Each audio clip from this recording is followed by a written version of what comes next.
کے صدقے سے. اس لیے عزیزان محترم میں بار بار یہی عرض کر رہا ہوں، ذکر اہل بیت کو عام کرو، جتنا ہو سکے ذکر اہل بیت کو عام کرو، ذکر اہل بیت کو عام کرو. کسی کا ذکر چھیڑنے کی ضرورت ہی نہیں. میں مثال سے ایک بات بیان کرنا چاہوں گا. اگر میرا کوئی دشمن ہو،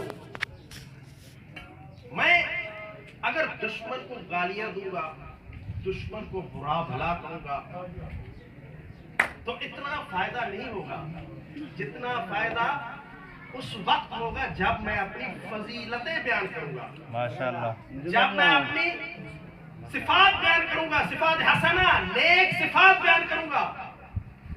بھائی اہل بیت علیہ السلام بھی بالکل اسی طرح ہے. اہل بیت کے دشمنوں پر لعنت اتنا کافی ہے، ضروری نہیں کہ ایک ایک کا نام لو. ارے تم کس کس کا نام لوگے؟ اہل بیت کے دشمن تو قیامت تک رہیں گے، تم کس کس کا نام لوگے؟ اس لیے ایک ہی جملہ کافی ہے اہل بیت کے دشمنوں پہ. نام لینے کی ضرورت نہیں ہے، صرف ایک جملہ کافی ہے. جو بھی دشمن اہل بیت آئے گا، آیا تھا، آیا ہے یا آئے گا، اس پر لعنت بے شمار. اب فضائل اہل بیت کو عام کرو، اہل بیت کی فضیلتیں بتاؤ، لوگوں تک اہل بیت کے فضائل پہنچاؤ.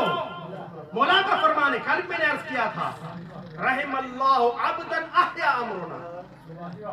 مولا رضا علیہ السلام کا ارشاد محمد، مولا فرماتے ہیں رحم اللہ عبدا احیا امرنا.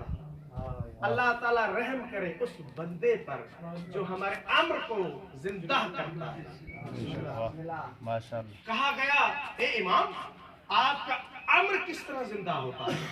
ماشاءاللہ، آپ جو اتنی دعا دے رہے ہیں، یہ دعا ہے امام کی. امام کی دعا ہماری دعا کی طرح نہیں ہے. امام کی دعا ہماری دعا کی طرح نہیں ہے کہ ایک دفعہ نہیں، دو دفعہ نہیں، 1000 مرتبہ دعا کرتے ہیں بھی قبول نہیں ہوتی. امام ایک مرتبہ دعا کرتے ہیں، قبول ہو جاتی ہے. امام کی دعا ہے اس بندے پر من احیا امرنا، جو ہم اہل بیت کا امر زندہ کرتے ہیں. ماشاءاللہ. سوال کیا آپ کا امر کس طرح سے زندہ ہوتا ہے؟ امام نے فرمایا یتعلم علومنا ویعلم الناس، ہمارے علوم کو پڑھو اور ان علوم کو لوگوں تک پہنچاؤ. فَإِنَّ النَّاسَ لَوْ عَلِمُوا مَحَاسِنَ كَلَامِنَا لَاتَّبَعُونَا. مولا رضا فرماتے ہیں کہ لوگ ہمارے علوم کی خوبیوں کو جانتے، ہمارے علوم کی اچھائیوں کو جانتے تو تمام کے تمام ادھر ادھر نہ جاتے، ہم اہل بیت کی اتباع. تو اس سے معلوم ہوا کہ جو بھی اہل بیت کے علوم کو عام کرنے کی کوشش کرتا ہے، جو شخص بھی جہاں کا رہنے والا بھی ہو، وہ مطیع امام پیدا کرتا ہے، امام کے اطاعت گزار پیدا کرتا ہے. اسی لیے عزیزان محترم، علوم محمد و آل محمد کو عام کرنے کا ایک ہی راستہ ہے، ایک ہی ذریعہ ہے، اور وہ ذریعہ ہے فضائل اہل بیت کو عام کرنا. فضائل اہل بیت کو عام کریں، دوست تک پہنچائیں، رشتہ دار تک پہنچائیں. فضیلت اہل بیت جب آپ دوست اور رشتہ دار تک پہنچائیں گے تو وہ اپنے دوسروں تک پہنچائیں گے. علوم آل محمد دنیا میں پھیلے گا. جب علوم آل محمد دنیا میں پھیلے گا تو اس کا نتیجہ یہ ہوگا کہ پوری دنیا آل محمد کی محب بن جائے گی.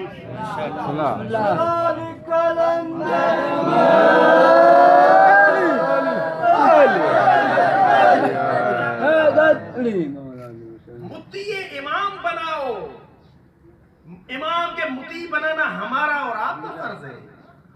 محاسن امام پہنچاؤ، امام کی تعلیمات کو عام کرو، دنیا تک پہنچاؤ کہ حسین نے قیام کیوں کیا تھا. دنیا تک پہنچاؤ کہ اگر مولا حسین نے کسی کی بیعت کو ٹھکرا دیا تو کیوں ٹھکرا دیا. دنیا تک پہنچاؤ کہ ہم اگر ہاتھ کھول کر نماز پڑھتے ہیں تو کیوں پڑھتے ہیں. دنیا تک پہنچاؤ کہ اگر ہم یا حسین کرتے ہیں تو کیوں کرتے ہیں.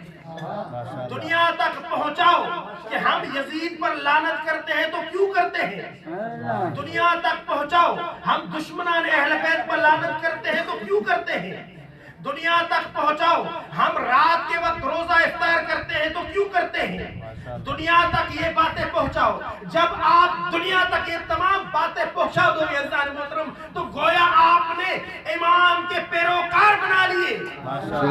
بھائی آج اگر لوگ اہل بیت سے دور ہیں تو کس لیے ہے؟ کوئی سبب بتا سکتا ہے؟ لا علمی جہالت کی وجہ سے. انہیں پتا نہیں ہے کہ اہل بیت کون ہے. وہ نہیں جانتے فضیلت اہل بیت کو. انہیں پتا نہیں تھا کہ اہل بیت کی شان میں اتنی آیتیں قرآن میں ہیں. انہیں تو بتایا گیا ہے کہ اہل بیت کی شان میں کچھ بھی نہیں آیا. تم اہل بیت کی شان کو عام کرو. اہل بیت کی شان کو فضیلت کو جتنا عام کرو گے اتنا پیغام اہل بیت عام ہوگا. ماشاءاللہ. واقعہ کربلا بھی